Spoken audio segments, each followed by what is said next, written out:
Guna menjawab tantangan keterbatasan fiskal dan mendorong percepatan pembangunan, Kantor Wilayah Direktorat Jenderal Kekayaan Negara Kalimantan Barat menggandeng PT Sarana Multi Infrastruktur (PT SMI) menggelar kegiatan strategis bertajuk Bimbingan Teknis, Pembiayaan Kreatif Pembangunan Infrastruktur, dan Optimalisasi Aset Daerah.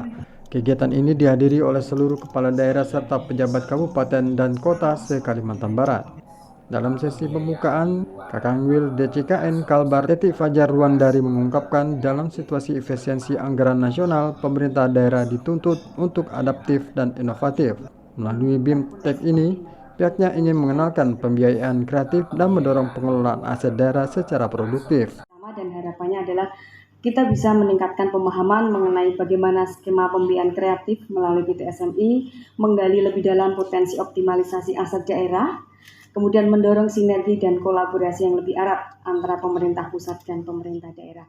Senada dengan hal tersebut, Sekretaris Daerah Provinsi Kalimantan Barat Ariston menggarisbawahi pentingnya sinergi dan keberanian daerah dalam mencari solusi pembiayaan yang tidak konvensional. Tadi Bapak Ibu Bupati sekalian, bahwa sebenarnya kelebihan SMI ini, kalau Bang Kalbar atau pembiayaan lain, kita pinjam lepas tuh.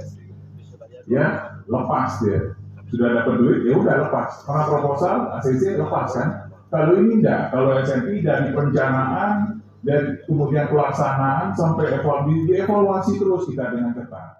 Sementara itu, Direktur Pembiayaan Publik dan Pengembangan Proyek PT SMI Faris Pranawa menegaskan kesiapan PT SMI menjadi mitra strategis daerah untuk membangun wilayah mereka masing-masing. Jadi amanat langsung dari pemerintah, khususnya Ibu Menteri Keuangan, yang tidak hanya memberikan solusi dari sisi pendanaan, tapi dari sisi pertimbangan bagaimana pembiayaan itu diperoleh.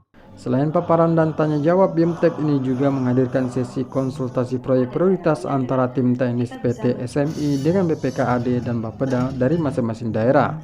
Diskusi fokus pada pemetaan kebutuhan infrastruktur dan validasi aset yang dapat dioptimalkan.